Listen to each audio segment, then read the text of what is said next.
Silakan duduk Bapak Ibu Saudara. Shalom. Ya. Siapa yang diberkati dengan serangkaian acara ibadah Natal kita sampai titik ini ya, bisa lambaikan tangannya. Kita kasih apresiasi buat setiap volunteer pelayan Tuhan, semua panitia yang menyiapkannya ya. Saya tahu Tuhan hadir di tengah-tengah kita. Anda juga luar biasa Bapak Ibu Saudara, di tengah-tengah hujan yang begitu deras Anda menerjangnya ya. Momen Natal itu momen yang bagus Bapak Ibu Saudara, untuk apa? Untuk kita berbagi kabar baik kepada sekitar kita. Mau keluarga kita, orang tua, mau saudara, teman, kerabat ya.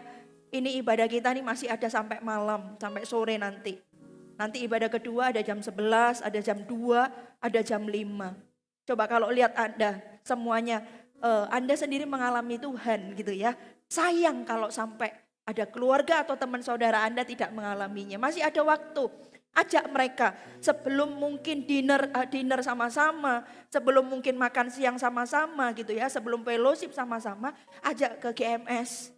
Lihat drama dan dengar kebenaran Tuhan ya. Saya percaya ada sesuatu yang berubah di dalam hati mereka setelah mereka menyaksikan ibadah Natal kita hari ini. Katakan amin saudara ya. Bapak Ibu Saudara, hari ini temanya tentang pengharapan. Sepanjang hari ini kita bisa lihat menu rohaninya, saya sampaikan ibadah 1-2 dan nanti 3-4 Pastor Sam. Ibadah 1-2 coba kita lihat menunya ya, jangan hilang pengharapan, pagi ini saya akan sampaikan. Lalu yang kedua bicara tentang terpuruk secara rohani. Yang ketiga bicara tentang pengharapan anak-anak Tuhan dan berpegang teguh pada iman. Tema besarnya tentang pengharapan, hope. Jangan hilang pengharapan Bapak Ibu Saudara. Pengharapan itu luar biasa ya. Iman, pengharapan, dan kasih. Imannya sudah bicara kemarin hari Minggu. Hari ini bicara tentang pengharapan. Ya, apa yang kita akan pelajari tentang pengharapan? Ada 3 poin saja sederhana. Apa yang akan kita pelajari dari pengharapan ini? Di dalam Roma 5 ayat 2-5. Roma 5 ayat 2-5. Kita akan buka, kita akan baca Bapak Ibu Saudara. Roma 5 ayat 2-5 saya akan baca. Dikatakan begini. Oleh Dia kita juga beroleh jalan masuk oleh iman kepada kasih karunia ini. Di dalam kasih karunia ini kita berdiri dan kita bermegah dalam pengharapan akan menerima kemuliaan Allah. Kita baca dari ayat pertama saja ya. Sebab itu kita yang dibenarkan karena iman, kita hidup dalam damai sejahtera dengan Allah oleh karena Tuhan kita Yesus Kristus. Oleh Dia kita juga beroleh jalan masuk oleh iman kepada kasih karunia ini. Di dalam kasih karunia ini kita berdiri dan kita bermegah dalam pengharapan akan menerima kemuliaan Allah. Dan bukan hanya itu saja, kita malah bermegah juga dalam kesengsaraan kita. Karena kita tahu bahwa kesengsaraan itu menimbulkan ketekunan. Dan ketekunan menimbulkan tahan uji. Dan tahan uji menimbulkan pengharapan. Dan pengharapan tidak mengecewakan. Pengharapan mana yang tidak mengecewakan? Tentu bukan pengharapan kepada manusia, kepada benda, kepada situasi dan kondisi, kepada orang lain. Tentu ini semua mengecewakan Bapak Ibu Saudara. Kepada benda kita bisa hilang. Sekarang kita bisa punya uang banyak. Enggak ada request atau apa, tiba-tiba sakit penyakit, uang kita tidak ada. Bahkan sampai seluruh tabungan juga enggak ada. Itu kalau benda. Ketika kita berharap kepada situasi dan kondisi tidak menentu. COVID salah satu contohnya. Siapa yang pernah menduga tiba-tiba seluruh dunia shutdown. Seluruh dunia tiba-tiba berhenti. Tidak ada aktivitasnya. Kota seperti kota mati. Tidak ada orang yang berani keluar. Semua ada di dalam rumah. Siapa menyangka itu? Dikatakan pengharapan tidak mengecewakan, tentu bukan pengharapan kepada benda, bukan pengharapan kepada situasi dan kondisi, bukan pengharapan kepada manusia. Karena manusia kadang mengecewakan. Kenapa orang bisa kecewa? Kenapa orang bisa pahit? Karena mungkin dia berharap, sama tadi ya dramanya. Jangan berharap kepada Fernando. Saya berharap tidak ada pria-pria Fernando di tempat ini Bapak Ibu Saudara ya. Di luar sana boleh banyak tapi di sini jangan ya. Jangan berharap juga sama benda, uang. Ini pengharapan yang tidak mengecewakan, tentu ini pengharapan di dalam Tuhan. Pengharapan yang dari Tuhan. Dikatakan, dan pengharapan tidak mengecewakan. Karena kasih Allah telah dicurahkan di dalam hati kita oleh Roh Kudus yang telah dikaruniakan kepada kita. Ini pengharapan di dalam Tuhan Bapak Ibu Saudara. Lalu dikatakan yang kedua, coba kita lihat ayat kedua dulu gini. Dan kita bermegah dalam pengharapan akan menerima kemuliaan Allah. Poin yang pertama tentang pengharapan, jangan hilang pengharapan. Kenapa? Yang pertama, poin pertama Bapak Ibu Saudara. Karena pengharapan merupakan akhir dari setiap proses yang kita jalani. Pengharapan itu adalah akhir dari setiap proses yang kita jalani. Ada banyak orang Kristen pengharapannya ditaruh di depan. Oh enggak Bapak Ibu Saudara, ini pengharapan yang di dalam Tuhan. Bukan pengharapan kepada benda, pengharapan kepada manusia, atau pengharapan kepada situasi dan kondisi. Dikatakan begini, coba di ayat yang ketiga. Bukan hanya itu saja, pengharapan akan menerima kemuliaan Tuhan itu di akhir proses hidup kita. Bukan itu saja, dikatakan begini. Malah kita bermegah dalam kesengsaraan kita. Loh kok bisa sih? Orang sengsara kok bermegah, Bapak Ibu Saudara. Orang sengsara kok bermegah. Lalu dikatakan begini, karena kita tahu bahwa kesengsaraan itu menimbulkan ketekunan. Kesengsaraan setiap problema, masalah, asal bukan karena dosa, ternyata kita bermegah atas itu semua. Ketika kita mengalami kesengsaraan, ketika kita mengalami tantangan hidup, persoalan, problema, proses dalam kehidupan, ternyata kita orang yang bermegah. Karena ketika kita melewati kesengsaraan itu akan muncul yang namanya ketekunan. Nah dari ketekunan itu akan menimbulkan tahan uji. Nah dari tahan uji itu baru pengharapan. Jadi perjalanan orang Kristen seperti itu Bapak Ibu Saudara.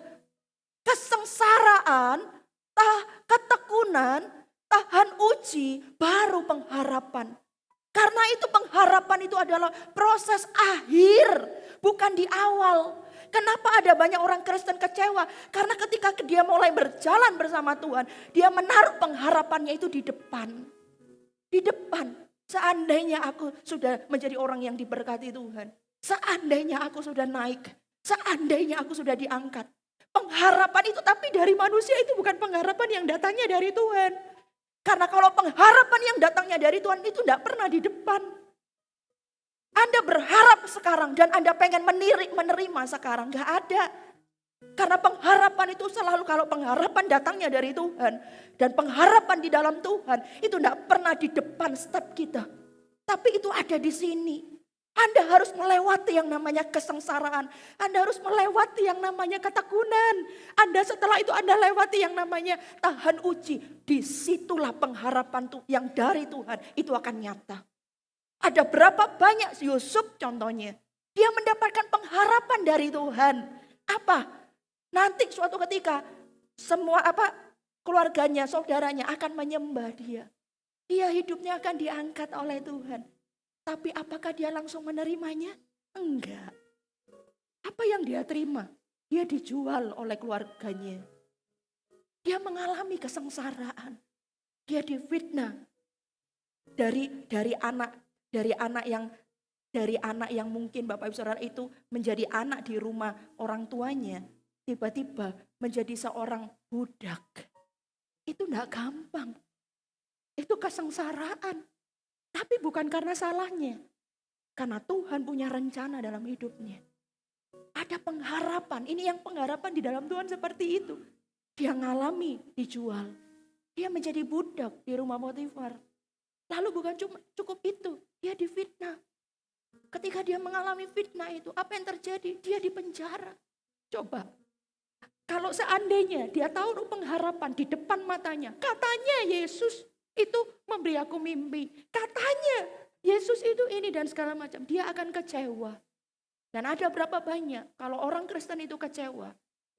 Mungkin yang paling kecewa yang masih mendingan itu adalah kecewa tapi masih datang ke gereja. Tapi kalau tidak selesai itu kecewanya, lama-kelamaan dia sebenarnya bukan kecewa sama situasi kondisi kepada orang lain, ujungnya dia akan kecewa sama Tuhan. Karena itu pengharapan itu jangan taruh di depan. Pengharapan itu adalah proses akhir. Kehidupan kita itu proses akhirnya itu adalah pengharapan. Anda harus melewati yang namanya kesengsaraan itu. Karena itu kalau engkau mengalami tantangan dalam hidupmu, jangan menyerah.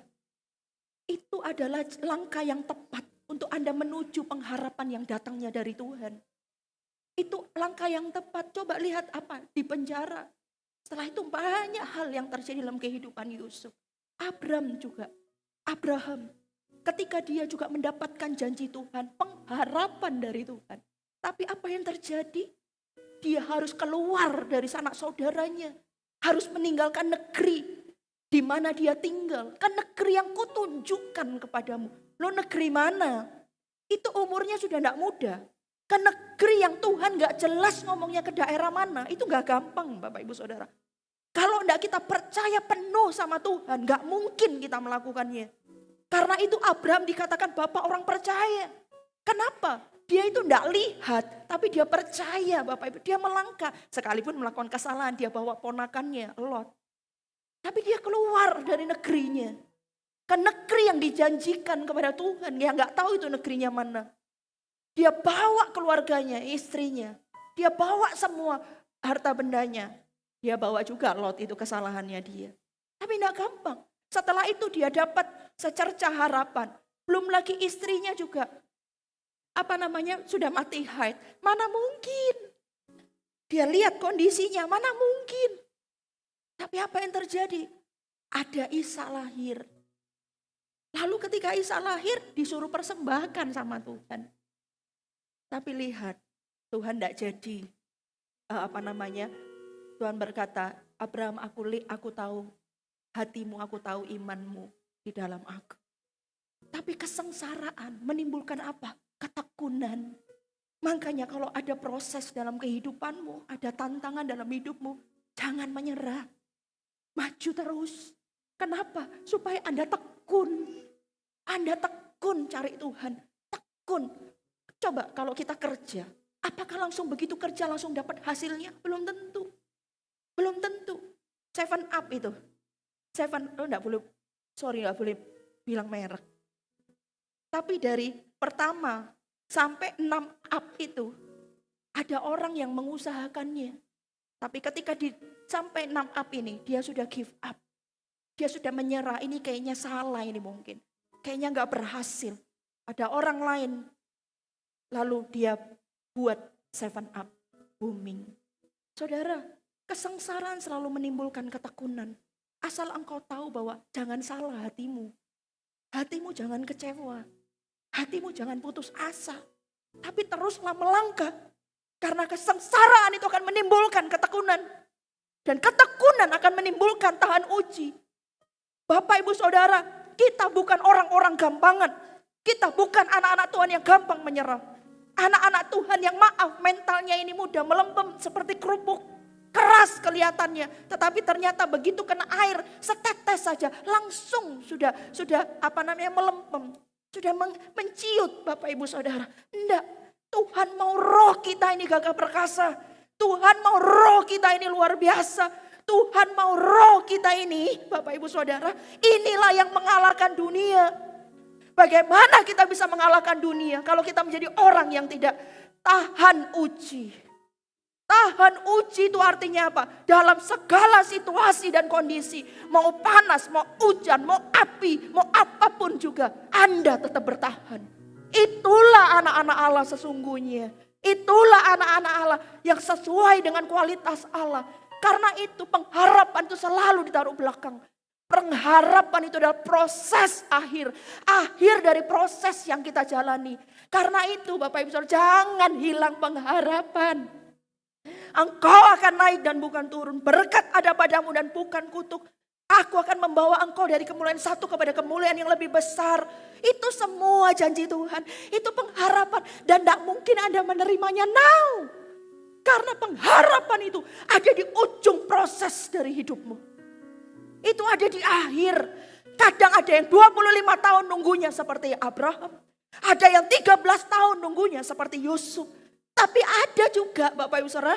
Tapi ada juga nunggunya 12 tahun seperti perempuan yang sakit pendarahan. 12 tahun. Asalku jamah saja jubahnya, aku sembuh. Bapak Ibu Saudara, pengharapan itu di akhir proses hidup kita. Ada banyak orang maunya sekarang. Sekarang Tuhan. Karena itu ada berapa banyak orang gini. Kok enggak seperti yang diharapkan. Kok enggak seperti Tuhan, kok enggak ngerti aku. Karena memang Tuhan tidak untuk dimengerti. Tuhan untuk dipercayai. Kenapa Tuhan enggak tolong aku? Dia bukan enggak menolongmu.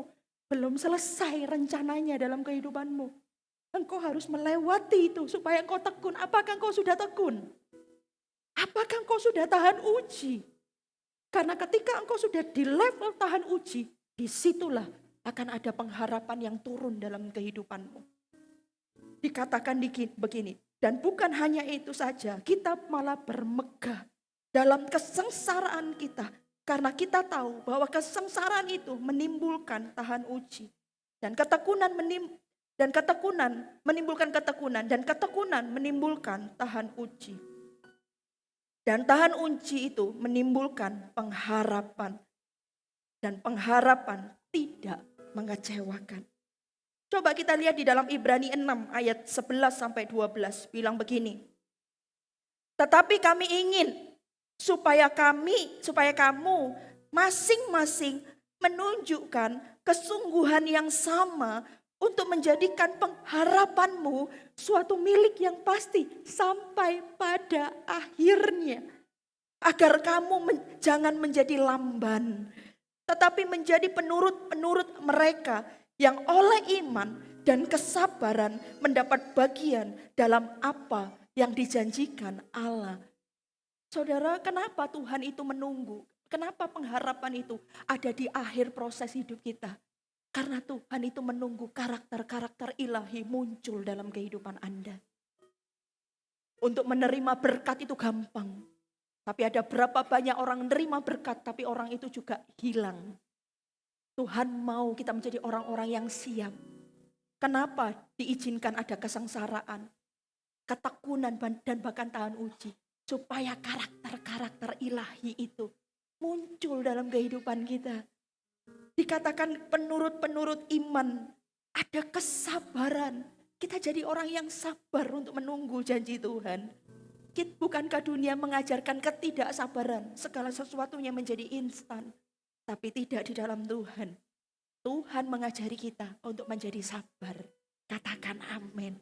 Yang kedua Bapak Ibu Saudara, apa yang kita pelajari dari pengharapan ini? Jangan hilang pengharapan. Mazmur 147 ayat yang ke-11. Firman bilang begini. Tuhan senang kepada orang-orang yang takut akan Dia. Kepada orang-orang yang berharap akan kasih setianya. Tuhan senang kepada orang-orang yang takut akan Dia, kepada orang-orang yang berharap akan kasih setianya. Yang kedua Bapak Ibu Saudara, meletakkan pengharapan kita hanya kepada Tuhan, bukan yang lain. Jangan hilang pengharapan, letakkanlah pengharapanmu itu kepada Tuhan. Kenapa Bapak Ibu Saudara? Karena pengharapan itu ada di masa depan. Pengharapan itu tidak mungkin. Saya berharap gitu ya. Saya berharap itu selalu di depan. Pengharapan itu selalu di depan. Dan siapa yang ada di depan kita? Itu adalah Tuhan. Iblis tidak mungkin ada dalam masa depan kita.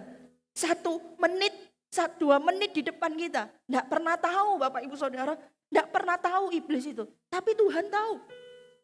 Kemarin pada waktu hari apa ya saya lupa. Hari Senin atau hari Sabtu. Mobil keluar gitu ya dari rumah kami. Kami mau perjalanan kemana itu saya lupa juga. Saya bersama Pastor Sam gitu ya. Gelap, perumahan di rumah kami itu kan gelap ya. beda ya, di Bali ini kayaknya suka yang gelap gitu. Apa namanya, jalannya, rumahnya orang itu gelap gitu. Nah, perumahan itu juga gelap, ya enggak ada lampu jalan juga. Nah, setelah itu mobil hujan lagi. Lumayan ya enggak seberapa deras sih, tapi hujan. Nah, lalu kan kita jalan seperti biasa gitu. Lalu tiba-tiba dari belokan gini Bapak Ibu Saudara, dari orang ini motong sepeda motor. Dia motong, saya langsung kaget. Yang saya bilang gitu, saya langsung kaget, suami saya juga kaget. Karena refleks Bapak Ibu Saudara apa yang dilakukan, bel. Tin gitu ya, karena tinnya itu kaget dan juga mengingatkan orang itu hati-hati. Orangnya nggak terima Bapak Ibu Saudara ya, dia lihat ke belakang terus sambil siksak gitu ya. Coba, 1 menit itu persekian menit aja. Seandainya hari itu, kalau enggak Pastor Sam injak rem atau pencet bel atau apapun lah whatever. Itu bisa-bisa nabrak Bapak Ibu Saudara. Tapi untung yang kita tahu ada Tuhan di depan, menit-menit depan kita. Itu cuma mungkin hitungan menit. Hitungan menit Tuhan itu ada di depan kita. Iblis nggak tahu. Dia nggak tahu apa yang di depan kita. Dia taunya cuma masa lalu. Karena itu kenapa kita ini menggantungkan hidup kita, pengharapan kita kepada iblis, apalagi jangan ya. Kepada benda, kepada situasi dan kondisi yang tidak menentu, kepada manusia yang tidak tahu masa depan kita. Kenapa tidak gantungkan hidup pengharapan kita ini kepada Tuhan Yesus sepenuhnya. Karena dialah pemilik masa depan kita. Halo, katakan amin. Dialah pemilik masa depan kita. 1 menit, 2 menit ke depan. Dia bisa menjagai kita. Dia bisa meluputkan kita. Ada seorang, ini kisah nyata. Dia itu Bapak Ibu Saudara, biasanya dia naik pesawat apa gitu ya hari itu. Lalu enggak tahu tiba-tiba Bapak Ibu Saudara, dia mengganti pesawatnya untuk lebih lama atau bagaimana begitu. Dia biasanya enggak pernah naik pesawat yang lebih lama ini. Harusnya anggap saja jam 10 lah dia harus terbang gitu ya. Tapi dia sengaja memundurkan, dia ambil yang jam 11 gitu. Padahal yang jam 11 ini penerbangan yang tidak pernah dia pakai. Dia selalu pakai yang jam 10 ini. Kira-kira seperti itu. Lalu tapi enggak tahu kok hati ini gelisah. Rasanya pengen mengubah jam penerbangannya. Akhirnya dia mengubah jam penerbangannya lebih siang sedikit. Apa yang terjadi? Dia sudah ada di bandara Bapak Ibu Saudara. Karena selisihnya enggak seberapa lama. Tapi apa yang terjadi? Dari pihak bandara memberitahukan bahwa pesawat dengan jenis ini, nomor ini telah hilang dari radar yang ada. Dia terlutut, dia nangis dan dia mengucap syukur. Bukan berarti maksudnya bersukacita dengan orang yang hilang itu, tidak. Tapi yang saya mau beritahu bahwa Tuhan Allah kita tuh ada di depan kita. Dia Allah yang bisa melindungi kita, menjaga kita. Dengan begitu luar biasa. Masakan kita tidak percaya kepadanya. Jangan setengah-setengah. Berharap itu sepenuhnya kepada Tuhan kita. Jangan setengah-setengah, berharaplah sepenuhnya kepada kita. Kepada Tuhan. Jangan juga 99,9%. Semuanya 100% kepada Tuhan. Karena Dia pemilik masa depan kita. Katakan amin Bapak Ibu Saudara. Dan Anda tahu enggak, kepercayaan, mungkin orang bilang gini, Pastor Lani, saya ini enggak kurang-kurang percaya sama Tuhan. Tapi kenapa Tuhan kok enggak luputkan saya? Kenapa kok Tuhan izinkan? Bapak Ibu Saudara, yang menjadi misteri tetap misteri, saya enggak bisa jawab. Tapi yang saya tahu, percaya kepada Tuhan yang paling tertinggi itu adalah berserah kepadanya. Ketika kita percaya kepada Tuhan, menaruh pengharapan kita kepada Tuhan, yang paling level tertinggi itu artinya adalah berserah. Berserah kepada kedaulatannya. Coba mungkin Anda tanya, kenapa? Coba, Yesus kan Tuhan. Yesus manusia tapi Yesus 100% Tuhan. Dia memang melakukan kehendak Bapaknya di muka bumi ini, mati di atas kayu salib. Ketika Tuhan Yesus berdoa di Taman Getsemani, Tuhan kalau boleh, Bapa kalau boleh, kiranya cawan ini berlalu daripadaku. Tapi bukan kehendakku, ini loh. Menaruh pengharapan yang tertinggi kepada Tuhan itu artinya berserah. Seperti kehendak Tuhan yang terjadi. Yesus berdoa seperti ini. Kalau boleh cawan ini berlalu daripadaku, tapi bukan kehendakku, tapi kehendakmu. Ini namanya percaya yang paling tinggi, menaruh pengharapan yang paling tinggi kepada Tuhan. Itu adalah berserah kepada kehendaknya. Dengan kata lain, kalau Tuhan gak tolong aku, kalau Tuhan gak dengar doaku, kalau Tuhan tidak menyembuhkan sakit penyakitku, kalau Tuhan tidak jawab doaku, aku tetap mengasihimu Tuhan. Aku tetap berserah penuh kepadamu. Terjadilah sesuai dengan kehendak. Saudara, itu. Dan biar nanti ketika kita pulang ke surga, biar Tuhan sendiri yang menjawab pertanyaan kita.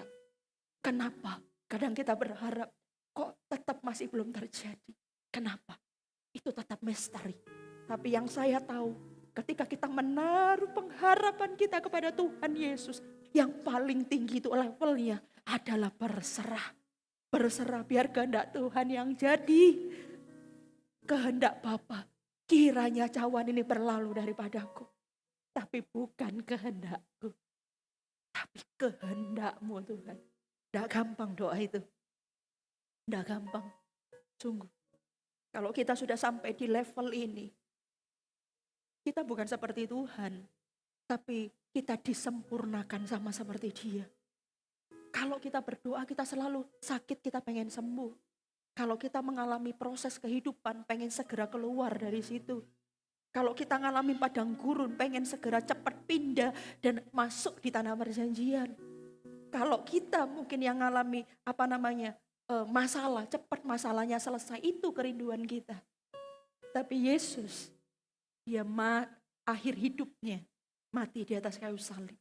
Kehendak Bapanya terjadi dalam kehidupannya. Tidak gampang menjadi Yesus. Tapi menurut saya, kalau kita level iman kita, level pengharapan kita, sampai di titik ini Bapak Ibu Saudara, berarti kita sudah serupa seperti gambarannya. Serupa dengan Yesus. Karena itu kita ini belum kayak Yesus. Kita ini belum kayak Yesus. Jauh kita ini. Karena itu kalau kita pengikut Yesus, harusnya kita menjadi sama seperti Dia. Karena itu di momen Natal ini mari kita belajar. Kita tinggalkan kanak-kanak rohani kita.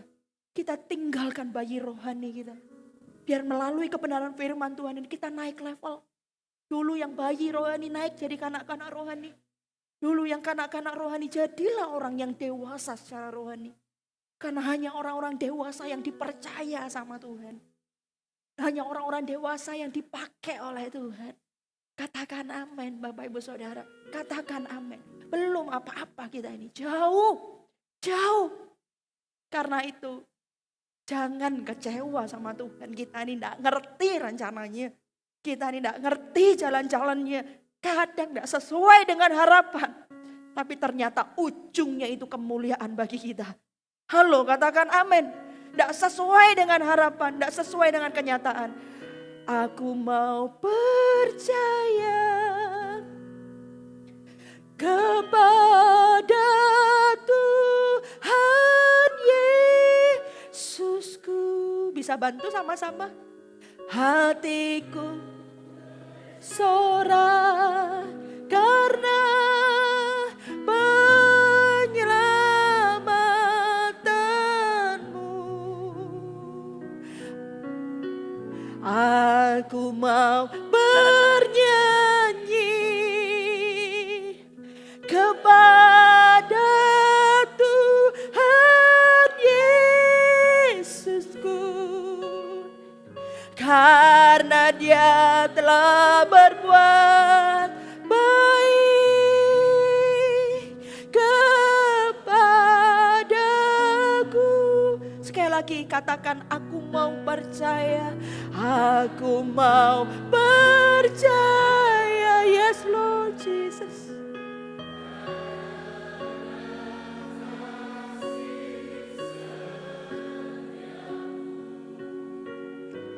Hatiku karena penyelamat. Ampuni kami, kadang kami kurang percaya atau tidak percaya kepadamu Tuhan. Ampuni kami, kadang kami mempertanyakan jalan-jalan-Mu.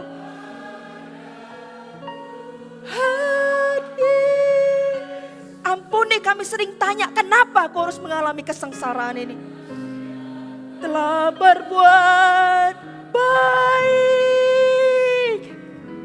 kepadaku.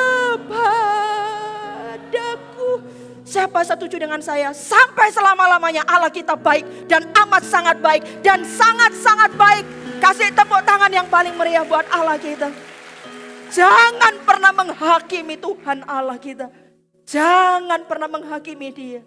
Kita tidak tahu, kita tidak kenal, kita tidak mengerti jalan-jalannya dan cara-caranya. Tapi pastinya ujungnya itu untuk kemuliaan kita dan untuk kemuliaan namanya. Katakan amin. Yang ketiga, jangan hilang pengharapan. Yang terakhir, itu apa? Yang ketiga, dikatakan Bapak Ibu Saudara, coba dibuka Ibrani 6 ayat yang ke-19.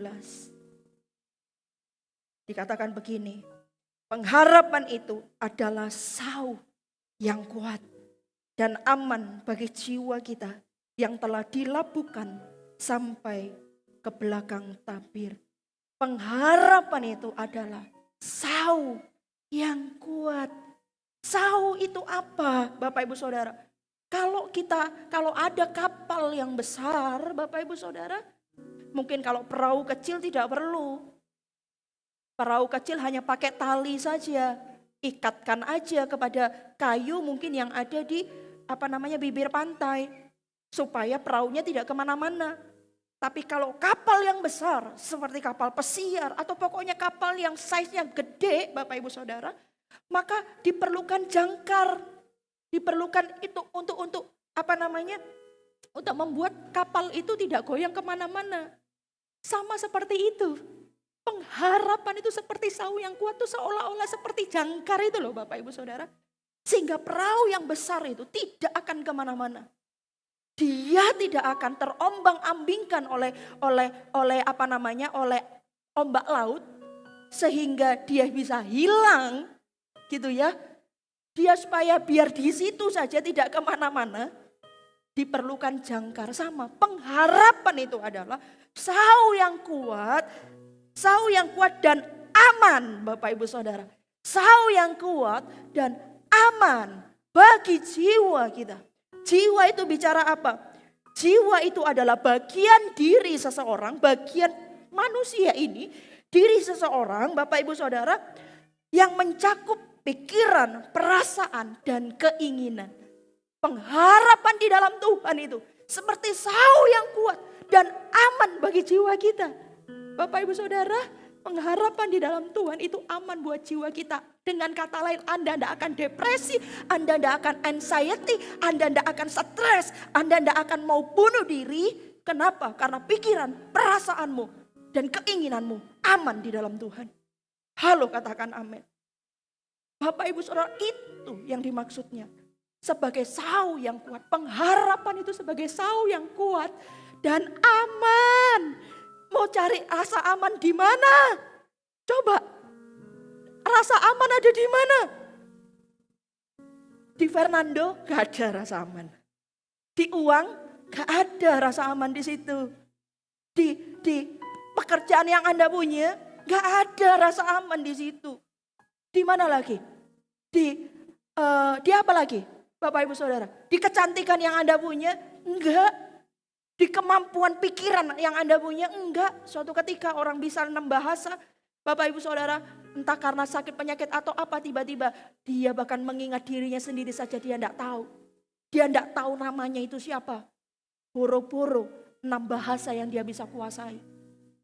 Rasa aman ada di mana? Apakah di kepandaian yang kita punya? Apakah di koneksi yang kita punya? Come on. Manusia bisa berubah. Hari ini bisa A, besok bisa B, besok lusa bisa C. Apakah rasa aman ada di koneksi kita? Apakah rasa aman ada di pekerjaan kita? COVID salah satu bentuknya. Gak ada rasa aman ini.